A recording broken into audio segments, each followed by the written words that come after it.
বিসমিল্লাহির রহমানির রহিম। পরিবেশনায় ও পরিচালনায় দিক দিগন্ত। বেপরদায় করতে, এনজিওর মাধ্যমে ঘর থেকে বের করতে।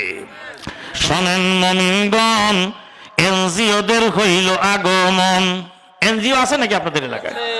শোনেন মুমিনগণ, এনজিওদের হইল আগমন। মুসলমানের চিরশত্রু ইস্ট ইন্ডিয়ার দালালেরা মোরে মোরে স্কুল খুইলা করতেছে ইমান হারা। সুদের টাকায় কিস্তি দিয়া করছে ইমানকে হরণ। এনজিওদের হইল আগমন। শোনেন মুমিনগণ, এনজিওদের হইল আগমন। মুসলমানের চিরশত্রু ইস্ট ইন্ডিয়ার দালালেরা মোরে মোরে স্কুল খুইলা করতেছে ইমান হারা। সুদের টাকায় কিস্তি দিয়া করছে ইমানকে হরণ। সুদের টাকায় কিস্তি দিয়া করছে পর্দা বিসর্জন। এনজিওদের হইল আগমন। মহিলা আজকাল কি করে? সমিতি করে। কি করে? সমিতি করে গোটা সমাজকে কলুষিত করছে। মেয়েরা কোথায় থাকবে? বাড়িতে। কোথায় থাকবে? বাড়িতে। ওয়াকালনা ফি বুয়ুতিকুন্না ওয়ালা তাবাররাজনা তাবাররুজাল জাহিলিয়াতিল উলা। আল্লাহ বলেন, রমণীগণ, তোমরা তোমাদের বাড়িতেই থাকো, জাহিলিয়াতের প্রাক জাহিলিয়াতের নগ্ন প্রদর্শনী করো না। মহিলারা বাড়িতে থাকবে, তাদের ভরণ পোষণের জন্য আল্লাহ রব্বুল আলামিন 4 জন পুরুষকে দায়িত্ব দিয়েছে। কয়জন? একজন মহিলার ভরণ পোষণ কয়জন করবে? 4 জন। শুরু জীবনে বাবা মায়ের পেট থেকে ভূমিষ্ঠ হওয়ার পরে ওই মেয়ের ভরণ পোষণ করবে বাবা।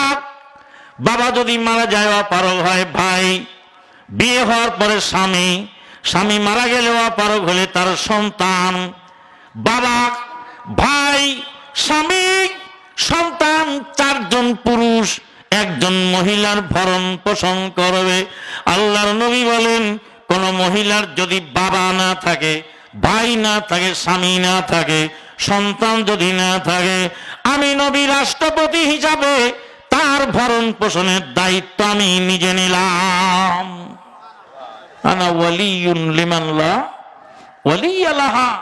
যেই মেয়ের ভরণ পোষণ দর কেউ নেই, তার ভরণ পোষণ দেবে রাষ্ট্রপতি, চেয়ারম্যান, মেম্বার, এমপি, এরা দিবে ওই অসহায় মহিলাদের ভরণ পোষণ।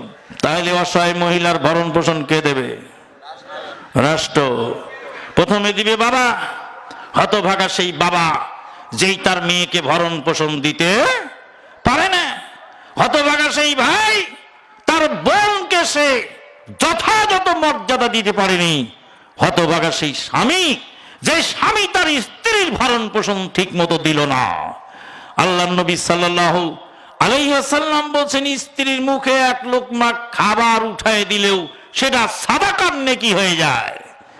স্ত্রীকে মহব্বত করলে সাদাকার নেকি, স্ত্রীকে ভালোবাসলে সাদাকার নেকি। সম্মানিত উপস্থিতি, মা বোনের একটু ভালো করে শোনেন।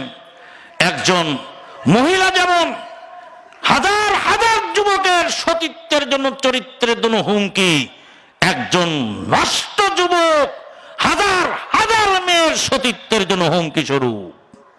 এই জন্য চাই পর্দা। মহিলারা ভিতরে থাকবে, বাড়ির ভিতরে, বিনা প্রয়োজনে বের হবে না, প্রয়োজনে বের হবে বোরকা পরে বের হবে।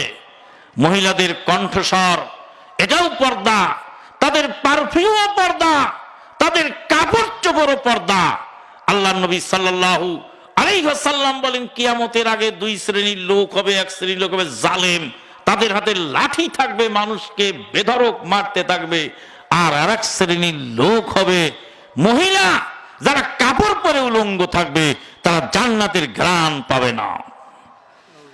1 শ্রেণীর নারী হবে উলঙ্গ হয়ে চলবে, তাদের পর্দা থাকবে না। তাহলে মহিলারা বাড়ি থেকে বের হবে বোরকা পরে, প্রয়োজনে বের হবে বোরকা পরে বের হবে, তাদের তাদের শরীরের পারফিউম পর্দা, তাদের কণ্ঠস্বর পর্যন্ত পর্দা। আজকে মহিলাদেরকে ছেড়ে দিয়ে হাজার হাজার যুবককে ধ্বংসের দ্বার প্রান্তে পৌঁছিয়ে দেওয়া হচ্ছে।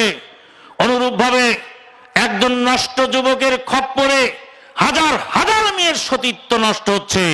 এখানে পর্দার অভাব, অবাধ মেলামেশা, পর্দা নেই।